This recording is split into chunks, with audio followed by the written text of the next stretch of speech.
കേര കർഷകർക്ക് വഴികാട്ടാൻ കുട്ടി ഗവേഷകർ. ആയുർവേദത്തിലൂടെ ജീവിതത്തിനേകാം ആരോഗ്യവും ഉന്മേഷവും. കേശവതീരം ആയുർവേദ ഹോസ്പിറ്റൽ, ഏഴിലോട്, കണ്ണൂർ. സമഗ്ര ശിക്ഷ കേരളവും കൊച്ചി ശാസ്ത്ര സാങ്കേതിക സർവകലാശാലയും ചേർന്ന് നടപ്പിലാക്കുന്ന സ്ട്രീം എക്കോ സിസ്റ്റം പദ്ധതിയുടെ ഭാഗമായി ഹൈസ്കൂൾ വിദ്യാർത്ഥികൾ ഏറ്റെടുത്ത അക്കാദമിക പ്രോജക്റ്റുകൾ കർഷകർക്ക് കൈത്താങ്ങാവുന്നു. പയ്യന്നൂർ BRCയിലെ വിവിധ സ്കൂളുകളിൽ നിന്നായി 60 കുട്ടി ഗവേഷകരാണ് പ്രോജക്റ്റ് ഏറ്റെടുത്തത്. പടന്നക്കാട് കാർഷിക കോളേജ്, പിലിക്കോട് കാർഷിക ഗവേഷണ കേന്ദ്രം തുടങ്ങിയ ഉന്നത വിദ്യാഭ്യാസ സ്ഥാപനങ്ങളുടെ സഹകരണത്തോടെയാണ് പ്രോജക്റ്റ് നടപ്പിലാക്കിയത്. പ്രോജക്റ്റിന്റെ ഭാഗമായി തെങ്ങ് കൃഷി പ്രോത്സാഹിപ്പിക്കുന്നതിനും വ്യാപിപ്പിക്കുന്നതിനും കർഷകർക്ക് സഹായകമാകുന്നതിന് കേര കർഷകർക്ക് കാർഷിക സെമിനാറും വിദ്യാർത്ഥികൾ തയ്യാറാക്കിയ കേരം തിങ്ങാത്ത കേരളം പുസ്തകത്തിന്റെ പ്രകാശനവും നടന്നു. പയ്യന്നൂർ BRC കോൺഫറൻസ് ഹാളിൽ വിനോദ് കുമാർ MV സ്വാഗതവും ഡോക്ടർ രാജേഷ് കടന്നപ്പള്ളി അധ്യക്ഷതയും വഹിച്ച പരിപാടി Payyanur block panchayat president KK Joy ഉദ്ഘാടനം ചെയ്തു. കേരം തിങ്ങുന്ന കേരളം, പണ്ട് നമ്മൾ മുദ്രാവാക്യം വിളിച്ചിട്ടുണ്ട്, കേരം തിങ്ങും കേരള നാട്ടിൽ തേങ്ങ വാങ്ങാൻ ആളില്ലാന്നാണ് അല്ലേ.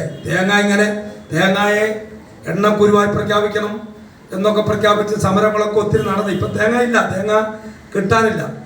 നല്ല വിലയുണ്ട്, വെളിച്ചെണ്ണയ്ക്ക് വിലയുണ്ട്, എല്ലാ സാധനത്തിനും ഒരു വില തേങ്ങയ്ക്ക് വന്നിട്ടുണ്ട്.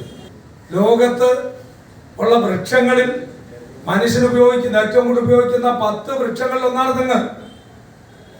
ആ തെങ്ങ് നമ്മുടെ കേരളത്തിൽ ആ തെങ്ങിന്റെ ഇന്നത്തെ ഒരവസ്ഥയുണ്ട്. മലേഷ്യയിലും ഇന്തോനേഷ്യയിലും ശ്രീലങ്കയിലും കേരളത്തിലും നമ്മുടെ സംസ്ഥാനത്തും വിവിധ സംസ്ഥാനങ്ങളിലും രാജ്യത്തിന്റെ വിവിധ രാജ്യങ്ങളിലും തെങ്ങുണ്ട്. എന്നാൽ ഇപ്പൊ ശ്രീലങ്കയിലെ അത്ര ഗുണകരമായ തെങ്ങാണോ നമ്മുടേത്? ഡോക്ടർ PK സബിത്ത് കേരം തിങ്ങാത്ത കേരളം പുസ്തകത്തിന്റെ പ്രകാശന കർമ്മം നിർവഹിച്ചു. വിനോദ് EC പുസ്തകം ഏറ്റുവാങ്ങി.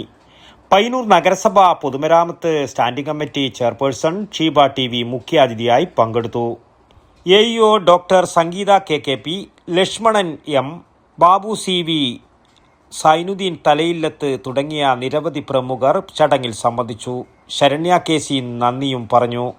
തുടർന്ന് നടന്ന കാർഷിക സെമിനാറിൽ പയ്യന്നൂർ കൃഷി ഓഫീസർ AV രാധാകൃഷ്ണൻ സംസാരിച്ചു. News bureau, Payyanur. ആയുർവേദത്തിലൂടെ ജീവിതത്തിനേകാം ആരോഗ്യവും ഉന്മേഷവും. കേശവതീരം ആയുർവേദ ഹോസ്പിറ്റൽ, ഏഴിലോട്. പ്രകൃതിയുടെ മടിത്തട്ടിൽ വിശാലമായ ഇക്കോ ഫ്രണ്ട്ലി ക്യാമ്പസ്. ഒഴിച്ചിൽ, കിഴികൾ, ധാര, വസ്തി, നസ്യം, പഞ്ചകർമ്മ ചികിത്സകൾക്കെല്ലാമുള്ള വിപുലമായ സൗകര്യം. മികച്ച ചികിത്സ ഉറപ്പുവരുത്തുന്ന സ്പെഷ്യാലിറ്റി വിഭാഗങ്ങൾ, വിദഗ്ധ ഡോക്ടർമാരുടെ സേവനം, കൃത്യതയാർന്ന പരിചരണം, പ്രകൃതിദത്ത ഭക്ഷണം. കേശവതീരം ആയുർവേദ ഹോസ്പിറ്റൽ, ഏഴിലോട്, കണ്ണൂർ.